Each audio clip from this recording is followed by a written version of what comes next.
Vatican voice എന്ന ഈ പ്രോഗ്രാമിലേക്ക് എല്ലാവരെയും ഹൃദ്യമായി ഞാൻ ഒരിക്കൽ കൂടി സ്വാഗതം ചെയ്യുന്നു.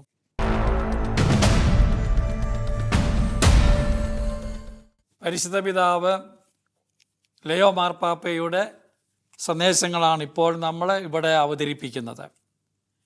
പെസഹ വ്യാഴാഴ്ചയോടനുബന്ധിച്ച് നമുക്കറിയാം, പെസഹ രഹസ്യത്തിൻ്റെ ആ അനുസ്മരണത്തോട് അനുബന്ധിച്ച് പരിശുദ്ധ പിതാവ് നൽകിയ സന്ദേശത്തിൻ്റെ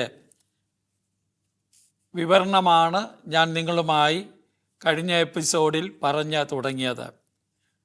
അവിടെ മാർപ്പാപ്പ പറഞ്ഞു, ദൈവത്തെക്കുറിച്ചുള്ള നമ്മുടെ സങ്കല്പം തിരുത്തപ്പെടേണ്ടതുണ്ട്. പിതാവായ ദൈവം പുത്രനിലൂടെ പ്രവർത്തിച്ചത് എളിയ ദാസൻ്റെ രൂപം സ്വീകരിച്ചാണ്. ശിഷ്യന്മാരുടെ പാദങ്ങൾ കഴുകിക്കൊണ്ടാണ് അവിടുന്ന് ഈ മാതൃക നമുക്ക് വ്യക്തമാക്കി തന്നത്. ദൈവത്തിൻ്റെ ഒരു ജീവിത ശൈലി, ഈശോയുടെ ഒരു ജീവിത ശൈലിയാണ് അതുവഴി നമുക്ക് നൽകപ്പെട്ടിരിക്കുന്നത്. അത് ക്രൈസ്തവർ തുടരണം, ജീവിക്കണമെന്ന് ആഹ്വാനവും ചെയ്തു. ഞാൻ നിങ്ങളുടെ പാദങ്ങൾ കഴുകിയെങ്കിൽ നിങ്ങൾ പരസ്പരം പാദങ്ങൾ കഴുകാൻ കടപ്പെട്ടിരിക്കുന്നു എന്ന് പറയുമ്പോൾ അത് തുടരണമെന്ന, നമ്മുടെ ജീവിതത്തിൽ അത് നടത്തണമെന്ന ആഹ്വാനമാണ് ലഭിച്ചിരിക്കുന്നത്. അത് സന്തോഷത്തോടെ സ്വീകരിക്കുന്നത് നമുക്ക് വ്യക്തിപരമായും നമ്മുടെ ലോകത്തിനും അനുഗ്രഹപ്രദമായ കാര്യമാണ്. ഈശോ സ്നേഹിതന്മാരെന്ന് വിളിച്ചുകൊണ്ടാണ് അവരുടെ പാദങ്ങൾ കഴുകുന്നത്. മനുഷ്യത്വത്തെ, ഹ്യൂമാനിറ്റിയെ, ഈശോ തന്നെ ഒരേ സമയം ദൈവവും മനുഷ്യനുമാണല്ലോ. ഇത് രണ്ടിനെയും സമന്വയിപ്പിച്ച് രണ്ടിനുമുള്ള പാഠങ്ങൾ നൽകുന്ന അവിടുന്ന് നമ്മളെ മനുഷ്യരെന്ന നിലയിൽ നമ്മുടെ മനുഷ്യത്വത്തിൻ്റെ പൂർത്തീകരണം നിലനിൽക്കുന്നത് എവിടെയാണ് എന്ന് പഠിപ്പിക്കുകയായിരുന്നു. അത് ആത്മദാനത്തിലാണ് എന്ന് കൃത്യമായി പരിശുദ്ധ പിതാവ് പറഞ്ഞു. അത് ശുശ്രൂഷയിലാണ് എന്നും പറഞ്ഞു. അത് സ്നേഹത്തിലാണെന്നും. ഈ മൂന്ന് മൂല്യങ്ങളാണ് മനുഷ്യത്വത്തിന് അർത്ഥം നൽകുന്നത്, ജീവൻ നൽകുന്നത്, നമുക്കെല്ലാവർക്കും സന്തോഷവും സമാധാനവും നൽകുന്നത്. അതാണ് പഠിക്കാനും ജീവിക്കാനുമുള്ള ആഹ്വാനം. പരിശുദ്ധ പിതാവ് പറഞ്ഞത് തുടരുകയാണ്. ഈശോ തന്നെ പറയുന്നുണ്ട്, ഞാൻ ഗുരുവും കർത്താവുമാണ്, ഞാൻ നിങ്ങളുടെ ഗുരുവും കർത്താവുമാണ്. ഞാൻ നിങ്ങളുടെ പാദങ്ങൾ കഴുകിയെങ്കിൽ നിങ്ങളും പരസ്പരം പാദങ്ങൾ കഴുകണം. 13-ാം അധ്യായം യോഹന്നാൻ്റെ സുവിശേഷം 13-ാം വചനത്തിലാണ് ഇത് നാം കാണുന്നത്. അതിനാൽ ഈശോയാണ് യഥാർത്ഥ മാനദണ്ഡം നമുക്ക് ജീവിക്കാനുള്ളത്. അതുകൊണ്ടാണ് ഈശോയെ അനുകരിക്കുക, ഈശോയെ അനുഗമിക്കുക എന്നൊക്കെ പറയുന്നത്. ഈശോയുമായുള്ള യഥാർത്ഥ ബന്ധത്തിലേക്ക് പ്രവേശിക്കുക എന്നാണ് അർത്ഥം. അവൻ മാനുഷികവും ദൈവികവുമായ എല്ലാ മൂടുപടങ്ങളും വലിച്ചു മാറ്റുന്നവനാണ്, വലിച്ചു മാറ്റിയവനുമാണ്. മൂടുപടങ്ങളില്ല, സുതാര്യമാണ് ജീവിതം. അവിടുന്ന് തൻ്റെ മാതൃക നൽകിയത് നമ്മൾ വീണ്ടും ഓർക്കണം. പ്രത്യേകിച്ച് അവൻ പൂർണ്ണമായി സംതൃപ്തനായിരുന്നൊരവസരത്തിലാണ് എന്ന് പറയാൻ പറ്റില്ല. എല്ലാവരും അവനിൽ സംതൃപ്തനായിരുന്നില്ല. അവനോടെല്ലാവരും സമർപ്പിതരുമായിരുന്നില്ല. ഡിവോട്ടഡ് നമുക്ക് പറയാൻ സാധിക്കും. ആ ഒരു അവസരത്തിലല്ല കർത്താവ് ഈ പാഠം നമുക്ക് നൽകുന്നത്. മറിച്ച് അവൻ ഒറ്റിക്കൊടുക്കപ്പെട്ട രാത്രിയിലാണ്, തിരസ്കരിക്കപ്പെട്ട രാത്രിയിലാണ്. മനസ്സിലാകാതിരിക്കലിൻ്റെയും അക്രമത്തിൻ്റെയും അന്ധകാരം വിരിയുന്ന ആ രാത്രിയിലാണ് അവിടുന്ന് ഇത് ചെയ്യുന്നത്. ഈ രീതിയിൽ ഇത് വ്യക്തമാക്കുന്നു. എന്താണ് വ്യക്തമാക്കുന്നത്? കർത്താവിൻ്റെ സ്നേഹം നമ്മുടെ തന്നെ നന്മയ്ക്കും നിർമ്മലതയ്ക്കും മുമ്പേ ഉള്ളതാണ്. നമ്മുടെ എന്തോ നേട്ടം കൊണ്ടും നമ്മുടെ നന്മ കൊണ്ടും അല്ല അവിടുന്ന് നമ്മളെ സ്നേഹിക്കുന്നത് എന്ന പാഠത്തിലേക്ക് മാർപ്പാപ്പ വരികയാണ്. അവിടുത്തെ സ്നേഹം അതിനു മുമ്പേ ഉള്ളതാണ്. ബൈബിളിൽ നമ്മൾ വായിക്കുന്നുണ്ടല്ലോ, അവൻ ആണ് നമ്മെ ആദ്യം സ്നേഹിച്ചത്. ദൈവസ്നേഹത്തിൻ്റെ ഏറ്റവും വലിയ പ്രത്യേകത അതാണ്. അവൻ ആദ്യം സ്നേഹിച്ചു. നാം അവിടുത്തെ സ്നേഹിച്ചത് കൊണ്ടല്ല അവിടുന്ന് നമ്മെ സ്നേഹിക്കുന്നത്, നമ്മളെ പരിഗണിക്കുന്നത്, നമ്മളെ വലിയവരായി കാണുന്നത്. അവിടുന്ന് സ്നേഹിച്ചത് കൊണ്ടാണ്. ആ ഒരു ചിന്തയാണ് മാർപ്പാപ്പ വീണ്ടും നമ്മളോട് ധ്യാനിക്കാൻ ആവശ്യപ്പെടുന്നത്. ആ സ്നേഹത്തിൽ അവിടുന്ന് ക്ഷമിക്കുകയാണ്. ആദ്യം സ്നേഹിക്കുന്നവൻ അവൻ നമ്മോട് ക്ഷമിക്കുന്നു. എത്ര ക്രൂരമായ പാപിയോടും ക്ഷമിക്കാൻ അവിടുന്ന് തയ്യാറാണ്. അവിടുന്ന് ക്ഷമിക്കണമെന്നും നമ്മോട് പറയുന്നത് അതുകൊണ്ടാണ്. അതുവഴിയാണ് അവിടുന്ന് നമ്മളെ പുനരുദ്ധരിക്കുന്നത്, നമുക്ക് നവജീവൻ നൽകുന്നത്, നമ്മളെ നവീകരിക്കുന്നത്. അവിടുത്തെ സ്നേഹം, അവിടുത്തെ കരുണ നാം സ്വീകരിച്ചതിനുള്ള സമ്മാനമല്ല അവിടുത്തെ ക്ഷമ. നമ്മളത് സ്വീകരിച്ചിട്ടില്ല. കരുണയും അവിടുത്തെ സ്നേഹവും അത് പ്രത്യേകം ഓർക്കണം. നാം പാപികളായിരിക്കെ അവിടുന്ന് നമുക്ക് വേണ്ടി മരിച്ചു എന്ന് പൗലോസ്ലീഹ പറയുന്നുണ്ടല്ലോ. നമ്മൾ മാനസാന്തരപ്പെട്ടതിന് ശേഷമല്ല അവിടുന്ന് നമ്മളെ സ്നേഹിക്കുന്നത്. പാപികൾക്കുള്ള സദ്വാർത്തയാണിത്. അവിടുന്ന് നമ്മെ സ്നേഹിക്കുന്നു, നമ്മോട് ക്ഷമിക്കുന്നു, ക്ഷമിക്കാൻ തയ്യാറാണ്. അവിടുന്ന് നമ്മെ സ്നേഹിക്കുന്നു. എന്തിനാണ്? അതിനാൽ അവിടുന്ന് നമ്മെ ശുദ്ധീകരിക്കുന്നു. സ്നേഹമാണ് നമ്മളെ പ്യൂരിഫൈ ചെയ്യുന്നത്, വിശുദ്ധീകരിക്കുന്നത്. അതുവഴി അവിടുത്തെ സ്നേഹത്തോടെ പ്രത്യുത്തരിക്കാൻ നാം പ്രാപ്തരാവുകയും ചെയ്യുന്നു. അവിടുത്തെ ക്ഷമയും സ്നേഹവും കിട്ടിയതുകൊണ്ടാണ്, അത് അനുഭവിച്ചുകൊണ്ടാണ് നാം ദൈവസ്നേഹത്തോടെ പ്രത്യുത്തരിക്കുന്നത്. ഈ ലോകത്തായിരിക്കുന്ന നമുക്ക് ലഭിക്കേണ്ട ഒരു വലിയ കാര്യമാണിത്. കാര്യം മറക്കരുത്, പ്രത്യുത്തരിക്കണം. അതിനാൽ നമുക്ക് ഈശോയിൽ നിന്ന് ഈ പരസ്പര പൂരകമായ ശുശ്രൂഷ പഠിക്കാം. ആ പ്രവൃത്തി നമുക്ക് സ്വന്തമാക്കാം. അവൻ നമ്മുടെ സ്നേഹം, അവിടുന്ന് നമ്മളെ സ്നേഹിക്കുന്ന കാര്യം നാം അവിടുത്തേക്ക് തിരിച്ചു കൊടുക്കാൻ നമ്മോട് പറയുന്നില്ല, റീപേ ചെയ്യാൻ പറയുന്നില്ല. അവിടുത്തെ സ്നേഹിക്കാൻ നമ്മൾ സ്നേഹിക്കാനുള്ള കൽപ്പനകൾ വേറെ ഉണ്ടെങ്കിലും കർത്താവ് ഈ സന്ദർഭത്തിൽ തന്നെ സ്നേഹിക്കാനല്ല പറയുന്നത്. അവിടുന്ന് പറഞ്ഞത് എന്താണ്? ഇത് എൻ്റെ ദാനമാണിത്. അത് നാം നമ്മുടെ ഇടയിൽ, മനുഷ്യരുടെ ഇടയിൽ പങ്കുവയ്ക്കണം. അതാണ് അവിടുന്ന് ആവശ്യപ്പെടുന്നത്. അത് നമ്മൾ പ്രത്യേകം ശ്രദ്ധിച്ച് പഠിക്കേണ്ടതാണ്. ഞാൻ നിങ്ങളുടെ പാദങ്ങൾ കഴുകിയെങ്കിൽ നിങ്ങൾ പരസ്പരം പാദങ്ങൾ കഴുകണം. യോഹന്നാൻ 13:14 അതാണ്. നിങ്ങളുടെ ഇടയിലാണ് അത് പ്രകടമാക്കേണ്ടത്. യേശുവിൽ നിന്ന് ക്ഷമ സ്വീകരിക്കുകയും യേശുവിൻ്റെ സ്നേഹം അനുഭവിക്കുകയും ചെയ്യുന്നവർ മറ്റുള്ളവരോട് സ്നേഹം കാണിക്കണം, അവർക്ക് ശുശ്രൂഷ ചെയ്യണം, അവരുടെ പാദങ്ങൾ കഴുകണം. ലയോ മാർപ്പാപ്പ ഇവിടെ ഉദ്ധരിക്കുകയാണ് ഫ്രാൻസിസ് മാർപ്പാപ്പയെ.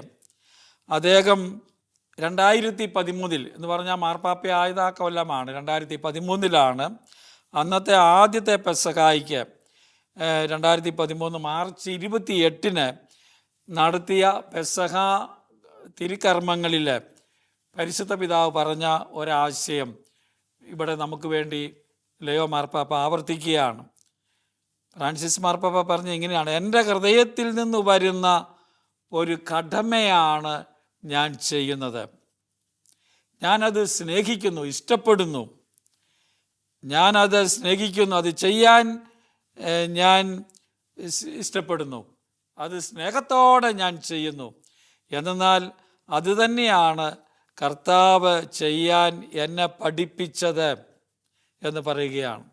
ആ ബൈബിൾ അർത്ഥം ആണ് വ്യക്തമായി നമ്മുടെ മുമ്പിൽ മാർപ്പാപ്പ എടുത്തു കാട്ടുന്നത്. ലയോ മാർപ്പാപ്പ അതേപ്പറ്റി പറയുകയാണ്. ഫ്രാൻസിസ് മാർപ്പാപ്പ പറഞ്ഞത് ഒരു അമൂർത്തമായ കൽപ്പനയല്ല, കടമയല്ല, ഔദ്യോഗികമായ അല്ലെങ്കിൽ വോയിഡായ ശൂന്യമായ ഒരു കൽപ്പനയുമല്ല.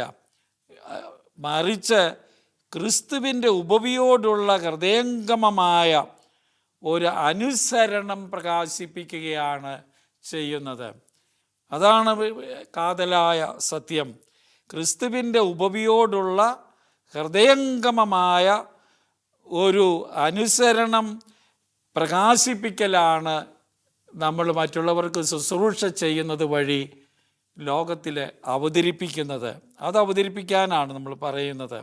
ഈ ക്രിസ്തുവിൻ്റെ ഈ ഉപവി എന്ന് പറയുന്നത് സ്നേഹം. ഉപവി എന്ന് പറയുന്നത് പഴയൊരു പ്രയോഗമാണ്. ഉപവി സ്നേഹമാണ്. അത് ഒരേ സമയം നമ്മുടെ തന്നെ ഉപവിയുടെ ഉറവിടമാണ്. അപ്പം നമുക്ക് സ്രോതസ്സായി നിൽക്കുന്നത് ഈശോയുടെ സ്നേഹമാണ്, അവിടുത്തെ മാതൃകയുമാണ്. തീർച്ചയായും ഈശോയാൽ നൽകപ്പെട്ട ഒരു മാതൃക. അതാണ് പാദം കഴുകലിൻ്റെ അർത്ഥം. നാം അനുകരിക്കേണ്ടത് ആണ്. തീർച്ചയായും ഈശോ നൽകിയ മാതൃക നമുക്ക് സൗകര്യമുണ്ടെങ്കിൽ മാത്രം ചെയ്യാനുള്ളതല്ല, എനിക്ക് പറ്റുമെങ്കിൽ മാത്രം ചെയ്യാനുള്ളതല്ല, വളരെ മടിയോടെ റിലക്റ്റൻ്റായി ചെയ്യാനുള്ളതല്ല, കപടഭക്തി കാണിക്കാനുള്ളതുമല്ല. മാർപ്പാപ്പ പറയുകയാണ്, മറിച്ച് സ്നേഹം കൊണ്ട് മാത്രം അനുകരിക്കേണ്ട കാര്യമാണ്, മറ്റുള്ളവരെ കാണിക്കാൻ വേണ്ടിയല്ല. മാർപ്പാപ്പ പറയുന്ന വാക്കുകളെല്ലാം നോക്കിക്കേ, എനിക്ക് പറ്റുമെങ്കിൽ സൗകര്യമുണ്ടെ ചെയ്യും എന്നല്ല. ഇതൊരു സ്നേഹത്തിൻ്റെ കൽപ്പനയാണ്, സ്നേഹത്തിൽ ചെയ്യേണ്ടതാണ്, ചെയ്യാൻ ഞാൻ കടപ്പെട്ടിരിക്കുന്നു എന്നതാണ് അതിൻ്റെ പ്രത്യേകത. അപ്പോൾ അത് നമ്മൾ പ്രത്യേകിച്ച് ഓർക്കണം. മാർപ്പാപ്പ എത്ര വ്യക്തമായാണ് ഓരോ പോയിന്റും നമ്മുടെ മുമ്പിൽ അവതരിപ്പിക്കുന്നത് എന്ന് ശ്രദ്ധിക്കുക. മറ്റൊരു കാര്യം, കർത്താവിനാൽ ശുശ്രൂഷിക്കപ്പെടാൻ അനുവദിക്കുക എന്നത് അവിടുന്ന് ശുശ്രൂഷിച്ചതുപോലെ ശുശ്രൂഷിക്കുന്നതിനുള്ള അത്യാവശ്യമായ ഒരു വ്യവസ്ഥയാണെന്നും പരിശുദ്ധ പിതാവ് നമ്മോട് പറയുന്നു. കർത്താവിനാൽ ശുശ്രൂഷിക്കപ്പെടാൻ അനുവദിക്കുക, നമ്മൾ അനുവദിക്കണം അവിടുന്നേക്ക് നമ്മളെ ശുശ്രൂഷിക്കാൻ. അത് ഈശോ ശുശ്രൂഷിച്ചതുപോലെ ശുശ്രൂഷിക്കുന്നതിനുള്ള ഒരത്യാവശ്യമായ വ്യവസ്ഥയാണ്. അതുകൊണ്ട് ദൈവം എന്നെ ശുശ്രൂഷിക്കാൻ ഞാൻ വിട്ടുകൊടുക്കാം, അനുവദിക്കണം. പത്രോസ് തടസ്സം പറഞ്ഞതുപോലെ തടസ്സം പറഞ്ഞ് മാറാൻ പാടില്ല. ഞാൻ നിന്നെ കഴുകുന്നില്ലെങ്കിൽ, പത്രോസിനോട് പറഞ്ഞല്ലോ, നിനക്ക് ഞാനുമായി ഒരു പങ്കുമില്ല, ഞാൻ നിന്നെ കഴുകുന്നില്ലെങ്കിൽ. ഈശോ പത്രോസിനോട് പറഞ്ഞതാണത്. 13-ാം അധ്യായം 8-ാം വചനത്തിൽ നമ്മളത് വായിക്കും. എന്നെ നിൻ്റെ ശുശ്രൂഷകനായി നീ സ്വീകരിക്കുന്നില്ലെങ്കിൽ, കർത്താവ് പറയാം, ഞാൻ നിൻ്റെ ശുശ്രൂഷകനാണ്, സ്വീകരിക്കുന്നില്ലെങ്കിൽ നിനക്ക് എന്നിൽ യഥാർത്ഥത്തിൽ വിശ്വസിക്കാനാവില്ല, നിനക്ക് എന്നെ വിശ്വസിക്കാനും സാധിക്കില്ല. അഥവാ കർത്താവ് എന്ന നിലയിൽ എന്നെ പിൻചെല്ലാനും സാധിക്കില്ല. അതുകൊണ്ടാണ് കർത്താവ് അത് പറഞ്ഞത്. ഞാനുമായി ഒരു ബന്ധവുമില്ല, നീ കഴുകാൻ അനുവദിക്കുന്നില്ലെങ്കിൽ നീയുമായി ഒരു ബന്ധം നിന്നിലേക്ക് വന്നിട്ടില്ല. അതുകൊണ്ടാണ് കർത്താവിനാൽ ശുശ്രൂഷിക്കപ്പെടാൻ നമ്മൾ വിട്ടുകൊടുക്കണം എന്ന് പറയുന്നതിൻ്റെ അർത്ഥം. അത് വലിയ ഒരു സത്യമാണ്. ദൈവം നമുക്ക് വേണ്ടി ചെയ്യും, ദൈവത്തിന് വേണ്ടി നമ്മൾ എന്തോ ചെയ്യുന്നു എന്നുള്ള മട്ടിലാണ് നമ്മൾ പലപ്പോഴും പ്രവർത്തിക്കുന്നത്. ദൈവത്താൽ ശുശ്രൂഷിക്കപ്പെടാൻ നമ്മൾ അനുവദിക്കണം. ഞാൻ ഓർക്കുന്നു, ഒരു ഉദാഹരണം ബൈബിളിൽ നമുക്ക് പറയാവുന്നത് മർത്തായുടെ കാര്യമാണ്. മർത്ത കർത്താവിനെ ശുശ്രൂഷിക്കാനുള്ള ബദ്ധപ്പാടിലാണ്, വ്യഗ്രതയിലാണ്, അസ്വസ്ഥയാണ്. കർത്താവ് പറഞ്ഞു, മർത്ത നീ വെഗു കാര്യങ്ങളിൽ വ്യഗ്രതയാണ്, ഒരു കാര്യമാണ് ആവശ്യമുള്ളത്, നീ എൻ്റെ അടുക്കലിരുന്ന് എന്നിൽ നിന്ന് പഠിക്കൂ, എൻ്റെ ശുശ്രൂഷ നീ സ്വീകരിക്കൂ. മറിയം അതാണ് സ്വീകരിച്ചത് എന്ന് പറയുമ്പോൾ ഈ ഒരു ആശയമാണ് നമ്മുടെ മുമ്പിൽ തരുന്നത്. കർത്താവിനാൽ ശുശ്രൂഷിക്കപ്പെടാനാണ് നാം തയ്യാറാകേണ്ടത് എന്ന അർത്ഥമാണ് അതിനുള്ളത്. അല്ലെങ്കിൽ നമ്മൾ കർത്താവിനെ പിൻചെല്ലുന്നവരാണ് എന്ന് പറയാൻ സാധിക്കില്ല. കർത്താവിൽ യഥാർത്ഥത്തിൽ വിശ്വസിക്കുന്നുണ്ട് എന്നും പറയാൻ സാധിക്കില്ല. യഥാർത്ഥത്തിൽ വിശ്വസിക്കുന്നുണ്ടെങ്കിൽ, പിൻചെല്ലണമെന്നുണ്ടെങ്കിൽ കർത്താവിനാൽ ശുശ്രൂഷിക്കപ്പെടാൻ, അതുകൊണ്ടാണ് അവിടുത്തെ കരുണയും സ്നേഹവും സ്വീകരിക്കാൻ നമ്മൾ തുറന്നു കൊടുക്കണം, നമ്മളെ തന്നെ വിട്ടുകൊടുക്കണം എന്ന് പറയുന്നതിൻ്റെ കാരണം, നമ്മുടെ ശരീരങ്ങൾ കഴുകിക്കൊണ്ട് ഈശോ നമ്മുടെ ആത്മാക്കളെയാണ് ശുദ്ധീകരിക്കുന്നത് എന്നതും ശ്രദ്ധേയമാണ്. അവിടുന്ന് ദൈവം നമുക്ക് ഒരു മാതൃക നൽകിയിരിക്കും. വീണ്ടും ഇതൊരു മാതൃകയാണ്. ഞാൻ നിങ്ങൾക്കൊരു മാതൃക നൽകിയിരിക്കുന്നു എന്ന് ഈശോ ആവർത്തിച്ച് പറയുന്നുണ്ട്. ഞാൻ നിങ്ങൾക്കൊരു മാതൃക. എങ്ങനെ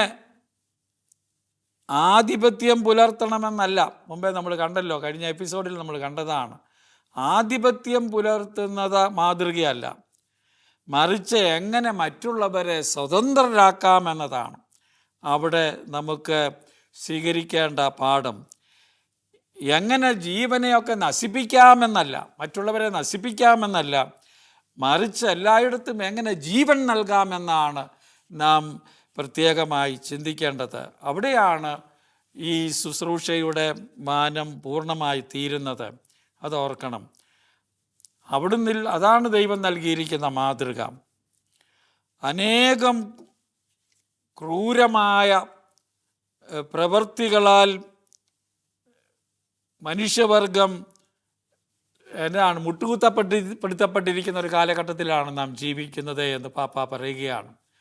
ഇതുമാത്രം യുദ്ധങ്ങൾ, ക്രൂരതകൾ, പീഡനങ്ങൾ നമ്മുടെ ലോകത്ത് നിലനിൽക്കുന്നു. അതുവഴി എന്താണ്? മനുഷ്യത്വം, യഥാർത്ഥ മനുഷ്യത്വം അടിച്ചമർത്തപ്പെടുകയാണ്.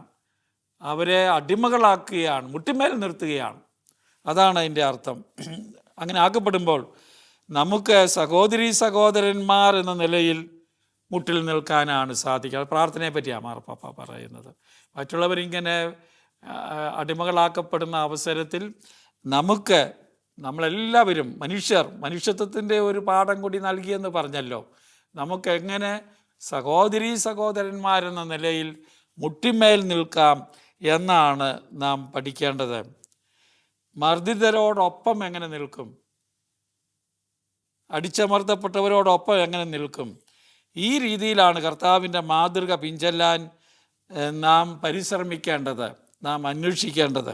പുറപ്പാട് പുസ്തകത്തിൽ നാം വായിക്കുന്നുണ്ടല്ലോ, അവിടെ നാം വായിക്കുന്നുണ്ട്, ഈ ദിവസം നിങ്ങൾക്ക് ഒരു സ്മരണാദിനമായിരിക്കും. പുറപ്പാട് 12:14. തീർച്ചയായും ബൈബിൾ പരമായ ചരിത്രം മുഴുവനും ഈശോയിൽ കേന്ദ്രീകരിക്കപ്പെടുകയാണ്. എല്ലാം ഈശോയിലാണ് കേന്ദ്രീകരിക്കപ്പെടുന്നത്. അവിടുന്നാണ് യഥാർത്ഥ പെസഹ കുഞ്ഞാട് എന്ന് നമുക്ക് പറയാൻ സാധിക്കും. അവിടുന്നാണ്, ഈശോയാണ്. ഈശോയിൽ അതെല്ലാം കേന്ദ്രീകരിക്കപ്പെടുകയാണ്, സാക്ഷാത്കരിക്കപ്പെടുകയാണ്. അവിടുന്ന് പഴയ പ്രതിരൂപങ്ങളെല്ലാം, പ്രതിച്ഛായകളെല്ലാം അതിൻ്റെ സാക്ഷാത്കാരം കണ്ടെത്തുകയാണ്. ഇസഹാക്ക് പഴയ പ്രതിരൂപമാണ് ഈശോയുടേത്. മോസ, ഔസേപ്പ്, പൂർവ്വ ഔസേപ്പ്, ഇവരെല്ലാം ഇങ്ങനെയുള്ള ആളുകളുടെ എല്ലാം പ്രതിരൂപങ്ങൾ സാക്ഷാത്കാരം കണ്ടെത്തുന്നത്, മൂർത്തമായ അത് കേന്ദ്രീകരിക്കുന്നത് ക്രിസ്തുവിലാണ്. എന്നാൽ രക്ഷകനായ ക്രിസ്തു മനുഷ്യവർഗത്തിൻ്റെ പോകൽ സാക്ഷാത്കരിക്കുകയാണ് ചെയ്യുന്നത്, പൂർത്തീകരിക്കുകയാണ് ചെയ്യുന്നത്. മനുഷ്യവർഗത്തിൻ്റെ പോകൽ, പെസഹ എന്ന് പറയുന്ന വാക്കിൻ്റെ അർത്ഥം പാസ് ഓവർ, പോകലാണ്, പൂർത്തീകരിക്കുകയാണ്. എല്ലാവർക്കും വേണ്ടി തുറന്നുകൊണ്ടാണ് അവൻ അത് ചെയ്യുന്നത്. എല്ലാവർക്കും വേണ്ടി തന്നെ അർപ്പിച്ചുകൊണ്ടാണ്, സമർപ്പിച്ചുകൊണ്ടാണ് അത് ചെയ്യുന്നത്. പാപത്തിൽ നിന്ന് ക്ഷമയിലേക്കും, അതാണ് അവിടെ നിന്ന് നമ്മളെ നയിക്കുന്നത്. കടന്നുപോകൽ വരേണ്ടത് അവിടെയാണ്. പാപത്തിൽ നിന്ന് ക്ഷമയിലേക്കും മരണത്തിൽ നിന്ന് നിത്യജീവനിലേക്കും ഉള്ള കടന്നുപോകലാണ് അവിടുന്ന് നിർവഹിച്ചത്. പാസ് ഓവർ അവിടുന്ന് നിർവഹിക്കുന്നത്.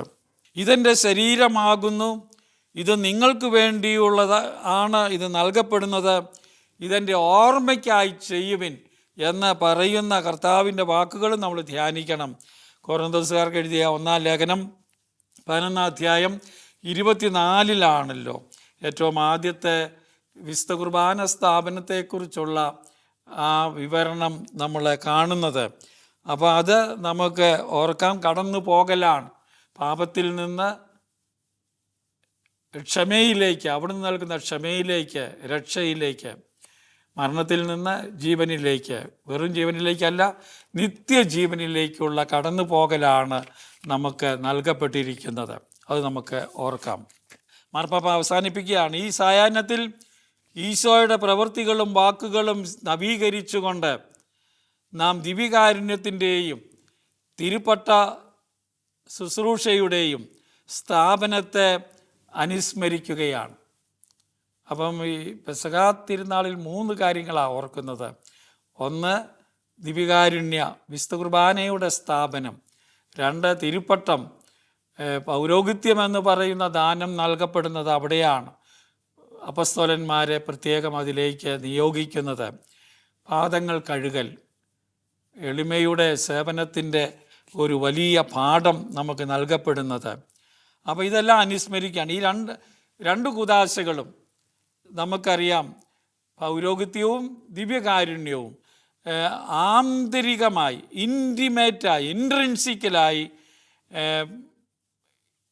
ഈശോയുടെ പൂർണ്ണമായ ആത്മദാനത്തെ വെളിപ്പെടുത്തുന്ന കുദാശകളാണ് പൗരോഹിത്യവും അതുപോലെ തന്നെ ദിവ്യകാരുണ്യവും. ഈശോ പ്രധാന പുരോഹിതനും ജീവിക്കുന്ന നിത്യമായ ദിവ്യകാരുണ്യവുമാണ്. ഈശോയിൽ ഇത് രണ്ടും ഒന്നാണ്. നിത്യപുരോഹിതനാണ്, ജീവിക്കുന്ന നിത്യനായ ദിവ്യകാരുണ്യമാണ്. എന്നാൽ സമർപ്പിതമായ അപ്പത്തിലും വീഞ്ഞിലും സ്നേഹത്തിൻ്റെ ഒരു കൂദാശ, വിശുദ്ധ കുർബാന സ്നേഹത്തിൻ്റെ കൂദാശയാണ്. അത് ഉപവിയുടെ ബന്ധമാണ്, പെസഹ വിരുന്നാണ്. അതിൽ നാം ക്രിസ്തുവിനെ സ്വീകരിക്കുകയാണ് ചെയ്യുന്നത്. നമ്മുടെ മനസ്സും ഹൃദയവും കൃപയാൽ പൂരിതമാകുകയാണ്. ഭാവി മഹത്വത്തിൻ്റെ ഒരു അച്ചാരമായി അത് നമ്മുടെ മുമ്പിൽ നിൽക്കുകയാണ്, മുന്നാസ്വാദനമാണ്. അങ്ങനെ നൽകപ്പെട്ടിരിക്കുന്നു. 2ാം വത്തിക്കാൻ കൗൺസിലിൻ്റെ ലിറ്റർജിയെക്കുറിച്ചുള്ള ഡിഗ്രി 47-ാം നമ്പർ ഇത് വളരെ മനോഹരമായി അവതരിപ്പിക്കുന്നുണ്ട്.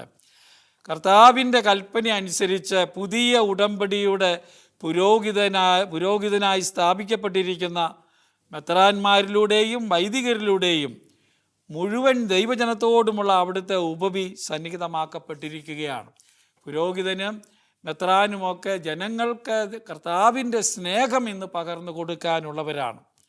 പൗരോഹിത്യത്തിലുള്ള പ്രിയ സഹോദരന്മാരെ, അവരോട് മാർപ്പാപ്പ പറയുകയാണ്, ദൈവജനത്തെ നമുക്ക് നമ്മുടെ മുഴുവൻ ജീവിതത്തോടും കൂടെ ശുശ്രൂഷിക്കാൻ ശ്രമിക്കാം. അതിനായി നാം വിളിക്കപ്പെട്ടിരിക്കുന്നു. അതിനാൽ പെസഹാ വ്യാഴം തീഷ്ണതയുള്ള നന്ദിയുടെ ഒരു ദിനമാണ്. യഥാർത്ഥമായ സാഹോദര്യത്തിൻ്റെയും ഒരു ദിനമാണ്. ഈ സായാഹ്നത്തിലെ തിരുക്കർമ്മങ്ങൾ നമുക്ക് ഒരു പ്രത്യേക സമയമാണ് ഈശോയുടെ പ്രവൃത്തികളെ ധ്യാനിക്കാൻ. അവൻ ചെയ്തതുപോലെ മുട്ടുകുത്താൻ, അവൻ മുട്ടുകുത്തി അവരുടെ പാദങ്ങൾ കഴുകിയതുപോലെ അവിടുത്തെ ശുശ്രൂഷ, അവിടുത്തെ തന്നെ സ്നേഹത്താൽ അനുകരിക്കാൻ, അവന് വേണ്ട ശക്തിക്കായി പ്രാർത്ഥിക്കാനുള്ളതുമായ ഒരു സമയമാണ്. മാർപ്പാപ്പ പെസഹാ വ്യാഴം, പ്രത്യേകിച്ച് ദിവ്യകാരുണ്യ സ്ഥാപനത്തിൻ്റെ ദിവസം പറഞ്ഞ ഈ വാക്കുകൾ നമുക്ക് വീണ്ടും വീണ്ടും ധ്യാന വിഷയമാക്കണം. എന്നും പ്രസക്തമാണ്, പ്രധാനപ്പെട്ടതാണ്. അതിൽ കേന്ദ്രീകരിച്ചാണ് നമ്മുടെ ജീവിതം മുന്നോട്ട് പോകേണ്ടത്. ഈ എപ്പിസോഡ് ഇവിടെ അവസാനിക്കുന്നു. അടുത്ത എപ്പിസോഡിൽ പരിശുദ്ധ പിതാവിൻ്റെ മറ്റൊരു സന്ദേശവുമായി കണ്ടുമുട്ടാൻ നമുക്ക് സാധിക്കട്ടെ.